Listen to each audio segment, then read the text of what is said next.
Martínez Cisneros y el día de hoy hablaré sobre el primer tema de mi curso de bases farmacológicas y terapéuticas. Para entender mejor el tema, comenzaré explicando sobre qué es la farmacología. La farmacología estudia sustancias que van a interactuar con el organismo mediante procesos químicos. Quiere decir que la farmacología es aquella ciencia que se encarga de estudiar aquellas sustancias que van a producir una acción en nuestro organismo, y estas sustancias van a inhibir o activar procesos corporales normales. Un ejemplo de esto es que existen fármacos que nos van a producir sueño y van a existir fármacos que nos van a quitar el sueño. ¿Y cómo vamos a denominar a estas sustancias? Estas sustancias las vamos a llamar fármacos. ¿Pero qué es un fármaco? Un fármaco es una sustancia que se utiliza para curar, moderar o prevenir las enfermedades. Entonces, un fármaco son aquellas sustancias que vamos a utilizar para tratar una enfermedad, para evitar que el paciente adquiera cierta enfermedad o para calmar algún síntoma que está produciendo una enfermedad. Y un fármaco va a interactuar con el protoplasma celular. Quiere decir que los fármacos tienen que actuar sobre nuestras células para poder producir una acción. Luego tenemos al término de medicamento. ¿Qué es un medicamento? Es la forma en la que se presenta y se administra un fármaco. Un medicamento es un producto farmacéutico que contiene uno o más fármacos junto con otros ingredientes conocidos como excipientes. Los excipientes son sustancias inactivas que se utilizan para darle forma al medicamento, mejorar su sabor, absorción o ayudar en su administración. El medicamento es la presentación final del fármaco lista para ser utilizada por el paciente. En resumen, el fármaco es la sustancia química con propiedades terapéuticas, mientras que el medicamento es la forma en la que se presenta y se administra ese fármaco.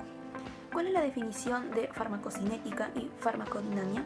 La farmacocinética, en pocas palabras, es todo lo que el organismo puede producir al medicamento, es decir, desintegrarlo, absorber o distribuir.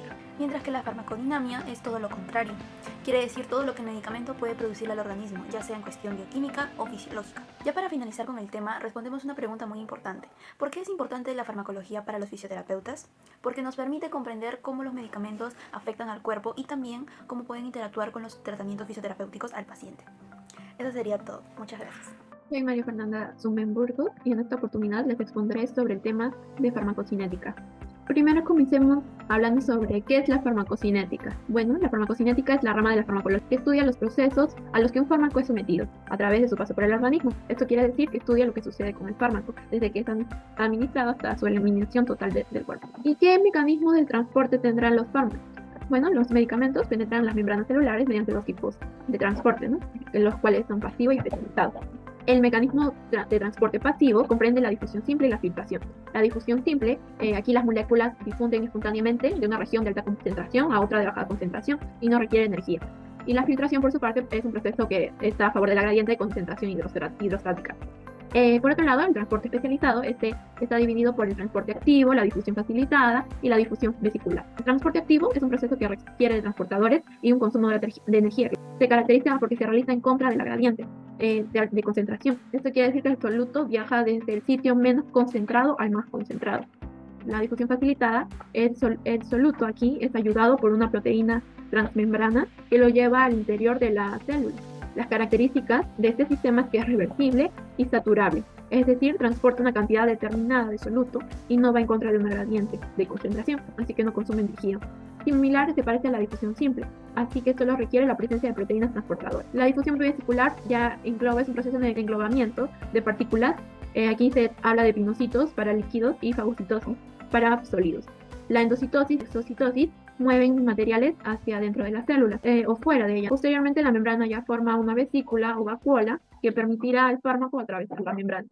Las propiedades físico-químicas del fármaco, ya aquí hablamos que todos los fármacos pueden ser clasificados en dos grupos, ya sean ácidos y bases débiles.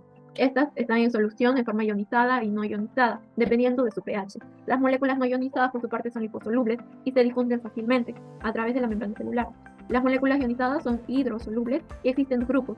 Unas que son sustancias hidrosolubles de alto peso molecular y no pueden penetrar por la membrana lipídica. Y otras que son sustancias hidrosolubles de bajo peso molecular y pueden penetrar la membrana lipídica, ¿no?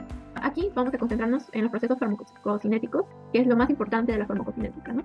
Tenemos el proceso principal, que es la absorción, ¿no? Se define como el ingreso del principio activo desde el sitio de aplicación hasta el torrente circulatorio. Luego sigue la distribución, que es la repartición de los fármacos en los diversos tejidos del organismo.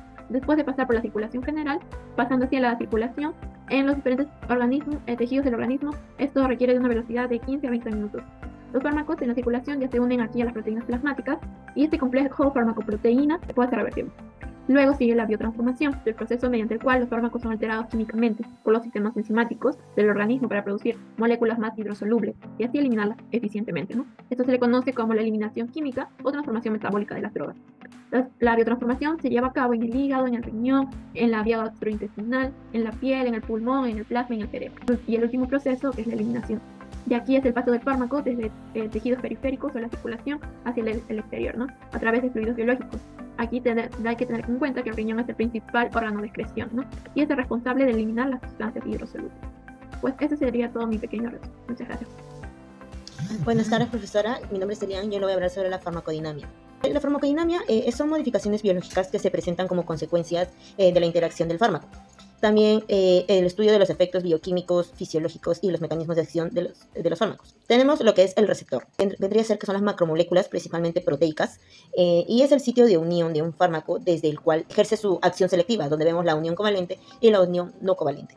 El siguiente paso lo que vemos es la interacción del medicamento, que son el sinergismo, el antagonismo, el antídoto, la traquifilaxia, la intolerancia, la acumulación y la tolerancia.